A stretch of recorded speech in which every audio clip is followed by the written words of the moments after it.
So good morning, good morning, good morning. I am going to talk this morning about emergence, and emergence was the theme of the Anton retreat that I was at and helped run at Unity Village a couple of weeks ago. And it was an absolutely wonderful experience, and we titled it Emergence a year ahead of time, and a lot of the speakers spoke in some way or another about emergence in their talks and their presentations. And it was, they came together beautifully, and it was tremendously uplifting. It takes place at Unity Village, and I've showed you some pictures of Unity Village before. It's this Mediterranean area in outside Kansas City, and Mediterranean architecture. And the only place around there that is at Unity Village. You can see the tower from miles away, and it's the only thing there that looks like it. Everything else looks like fields and strip malls. On on Sunday night before the retreat started, we went to a barbecue place in Kansas City, which of course is what you want to do. And as we're driving back, we crossed the state line, and saw Unity Village on the horizon, and realized, tongue in cheek, we're not in Kansas anymore. The view from the top, you can see this is what Unity Village looks like. So it's all that Mediterranean architecture, and then beyond Unity Village, it's just typical Midwest. View from the other side, you can see the labyrinth down there, and off to the top right is where the conference center is. That's where the group of folks got together, and we spent the better part of a week talking and learning and living and listening. And I'm going to talk a little bit about that and the experience there at Unity Village, and also want to invite you, if you have ever been called to go to a spiritual retreat or event. The Anton retreat at Unity Village is spectacular. There's going to be another one next October, first full week in October. And it's open to everybody. It's not just for ministers and people in leadership. Everybody is invited to attend. And as I think I've mentioned, it is a spectacular and uplifting experience. This year, it started with a concert, which was awesome. The two people in the concert were Daniel Nahmod, who was the music director for the whole week, and Nemo Patel. Nemo's the guy who is there wearing the Love All t-shirt. He has a really spectacular story. He grew up in Southern California, Indian American, went to Wharton, got a job in finance. So he was working for American Express, living the dream, making lots of money, living in Lower Manhattan, a block away from the World Trade Center, working at the World Trade Center, and was there on 9/11, not at work, but at home, when his office and his neighborhood came crumbling down. And so he took that as a cue to get out of the finance business and pursued his secondary passion, which was music. He was a hip-hop artist, a rapper. He sings pretty well, too. And we got into a band, was signed to a significant record label, and was doing a bunch of recording, going on tour and things like that, and had his life mapped out and thought he knew what he wanted to do with his life. To be an executive in the entertainment business, making $1.5 million a year, living in a house in Malibu. And then he realized that he'd have to have the $1.5 million a year job in order to support the house and the lifestyle in Malibu, and he didn't want any of that. And he saw a touring show of a dozen or 24 kids from a slum in India that had been put together by a mentor and a leader for them to share their story and share a message of oneness, ekta is what they call it. And he was blown away. He's like, oh my God, there's so much more that's available in life than the stuff that I've been focused on. So he moved to India. He actually moved into Gandhi's ashram, and he says he gave away all of his stuff. He gave everything away. He says, not the money, he kept the money, but all the stuff he gave away, and decided he was going to go on a music fast, because he was in the music biz. He'd been in music. He was thinking about being a music industry executive, so he just said none of that. So he decided to go on a music fast. His friend, who was dropping him off at the airport to go to India from Southern California, said, hey, I got to give you a CD. This is just amazing. And he gave him Daniel Nahmod's Water CD, which is the one that Daniel Nahmod wrote after spending 3 months by himself in Moab, at Arches National Park in Moab, Utah. And so Nemo basically listened to that on loop for a couple of years, and it was brought to Daniel's attention that this guy is like living in India serving the homeless and this complete life of service, and his life is transformed by Daniel's CD. So Daniel's like, okay, what's up with that? And he contacts Nemo, and they introduced themselves. And Nemo said, I think that there are some tracks on there that would make really great hip-hop music. And Daniel thought that, especially the song that he wanted to start with, which is called Planting Seeds, Daniel describes it as being about the most Peter, Paul, and Mary song he's ever written, and couldn't imagine it being a hip-hop track, but he said, okay, let's give it a shot. And so they started a musical collaboration which continued through the Anton retreat, because the two of them did the concert together. It wasn't just about the music, which was spectacular, but it was them telling their stories. And I mention this because if you subscribe to the Anton e-newsletter, which you can do by going to anton.org, then the free gift in the newsletter that's coming out in a day or two is the recording of the retreat this year, of the two of them telling that story and performing the song together. So it's a little treat that you guys get to take advantage of from the Anton retreat yourself. And it was spectacular because the stories that we're hearing are all so real.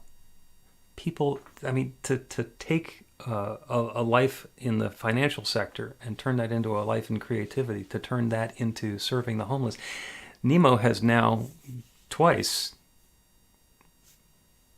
auditioned and recruited a group of 16 or 18 teens in India and worked for over the course of years to get a show together, a really spectacular performance, and then taking them on tour, the United States and the UK. And the stories, the miraculous stories about how all the pieces fit together and how the groups coalesce and how they support each other. And even how the powers that be fit together. It turns out that bringing 16 teenagers, children, from the slums of India to the United States is not an easy thing to get a visa for. And so the things work together to make that possible. And Nemo did a presentation on the second day of the retreat where he was talking about his experiences and how he did that and how his life has been transformed. And he gave everybody who was there a little heart that had been handmade in India, because they like to take what the people there are offering up, and he buys them and then he gives them away. So everybody got a little cloth stuffed heart pinned to themselves as part of the exercise that we did there. And I got a wonderful drawing that was on handmade paper and hand lettered with some of the lyrics to Nemo's song Grateful, which you can also find online. And that was basically them saying, thank you for letting us come together and do this. And it's wonderful to be in that place where the pieces are all fitting together. And there was a lot of that went on that week. This is Jafan Seeley, along with me. Jafan is a young man who got into this teaching. He discovered New Thought in 2010, and it was at the church in Atlanta. David Alt was his minister, became his mentor, and helped him create a career that way. Here's a story of Jafan. You probably can't read this, so I'll read it to you. Astronaut of inner space, that's what he was talking about in one of his presentations, answering the call of ascension. He says, in this moment of now, we are all being called to rise, to ascend into greater levels of consciousness and awareness. In doing so, we effortlessly bring forth greater ways of living, increase peace, creativity, and compassion for others and ourselves. Goes on to say, let us turn our attention away from the external world and vast universe from which we've come and look at the infinite universe contained within. Let us become an astronaut of inner space and move through this abundant moment, recognizing our incredible gifts to give in this time on earth. And he does some speaking at churches, especially New Thought centers and communities like ours. And he also does a lot of work in the corporate world. And he brings the same concepts that we're talking about into the corporate world. I'm going to share one of his slides. This is the state of mind model. It's not original to him, but you look at the beginning and it's a usual sequence of cause and effect. There's mindsets and attitudes and beliefs. And everybody has those, and those create our behaviors. And those behaviors create the results, the activities and the things that we see in the world around us. And what happens in our lives, and also in corporate America, is that if the results that we are getting are not things that the organization wants, if we're not having an environment of inclusivity, we don't have a population of diversity, if we're not treating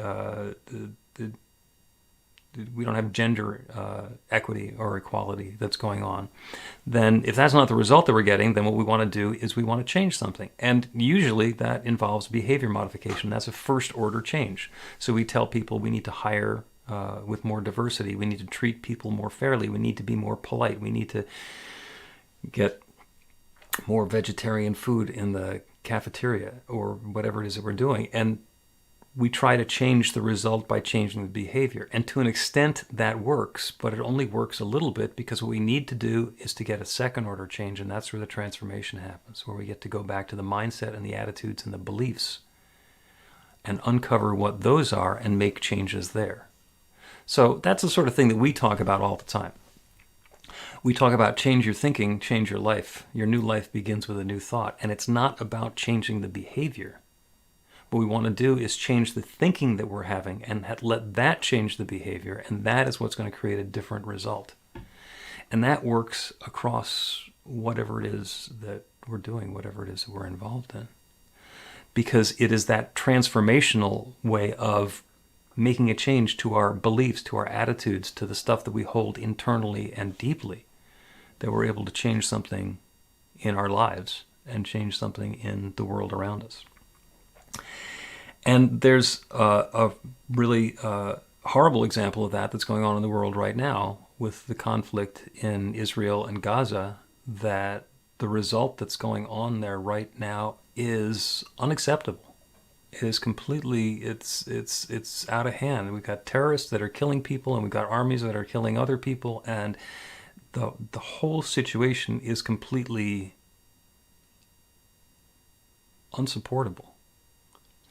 And if we just try and change the behavior so that we get a different result, and leave all of those underlying beliefs the way that they are, let everybody believe what they believe and act the way they've been acting, and bring their biases and prejudices and previous concepts into it, even if there's a behavior change, it's not going to be long-lived. So that's another example of when we're praying for healing, when we're praying for peace, we can't pray for things to go back to the way they were 2 weeks ago, because there was people who were angry enough 2 weeks ago to have started what happened in the last 2 weeks. So do we need to go back further than that? Do we need to go back in time, 10 years or 70 years or 150 years or 5,000 years? Well, we can't go back in time. What we can do is go within, because those transformations and those changes happen one person at a time, and it's always an inside job. The beliefs and attitudes that we can change are the ones that we have. And that changes our behavior, and that in turn will influence other people and invite them to change as well. We can ask them to change, we can ask them to look at themselves, but we can't necessarily cause them to do that.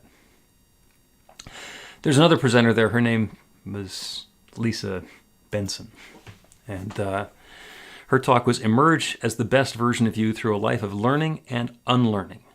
Unlearning is big. Emergence is a process of coming into being. It's the action necessary to become the best version of you. Be all in when it comes to leading with empathy, deciding to learn about others, and reaching towards your better self with intentionality. And here's a picture of Lisa. And that's one of her slides. I'm not expecting you're going to read the slides. She had some of the densest slides I have ever seen in my life. I'll show you some pictures of other ones there. And the interesting part is that the content in them was awesome. There's some wonderful things in there about internalized racial oppression and internalized racial superiority. And this is a black woman who is doing this, and it's based in a lot of ways on the book that she wrote, which is called Anchored in Bias, Fired Over White Tears. And there's a lot that's packed into the title there, because Lisa spent 20 years as a news reporter and TV news anchor, local television stations, and also on CNN. And at one point, she reposted an article that was written by another journalist about the tendency of white women to get what they want through tears. And some of her coworkers objected, and she got fired over it. So this was not her article. This was a repost on her personal Facebook page of an article that somebody else had written. And she got fired, and she found through the course of the 2-week trial the way that they were painting the picture of her as an angry black woman, even though she was mostly beloved by her colleagues. The way that the defense was portraying her was to use all of the stereotypes that were available and coming up with evidence about why that was true. She wound up winning the case, but she's no longer in the TV news business. What she's done is she's devoted her life to doing work towards eliminating or reducing bias.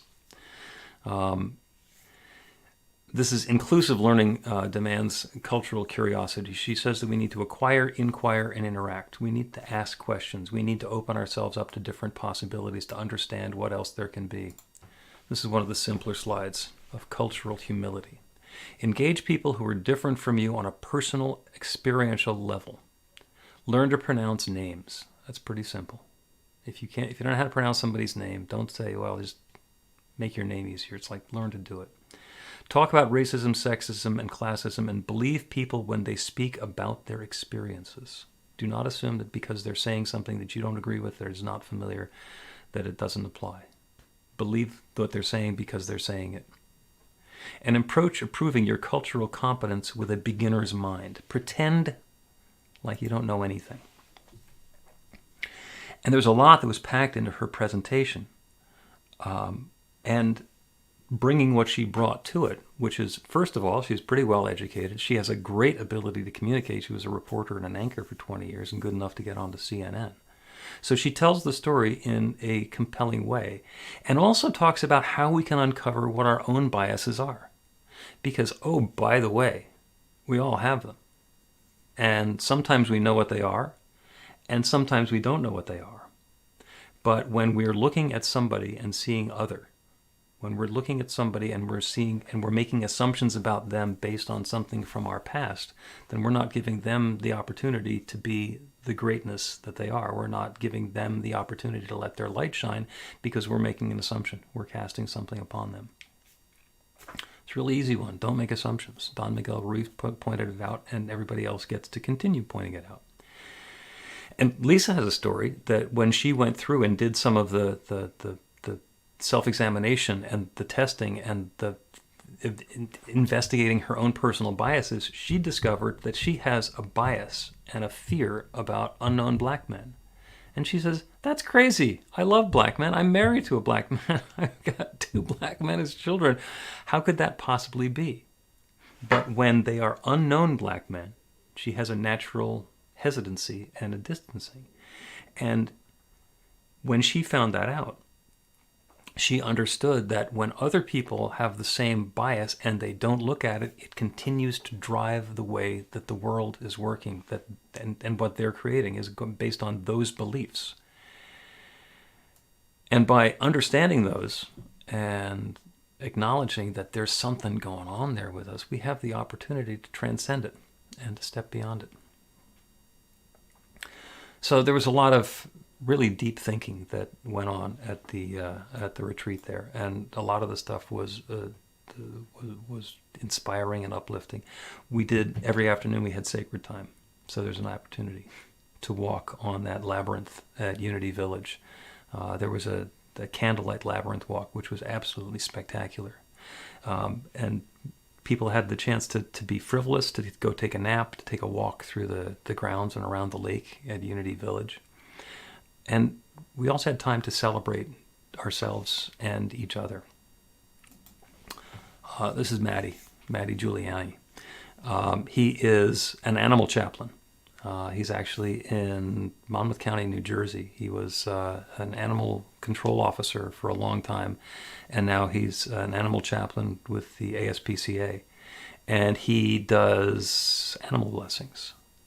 And he'll sometimes do animal blessings and have 300 people with their animals lined up around the block. And we're not talking cats and dogs.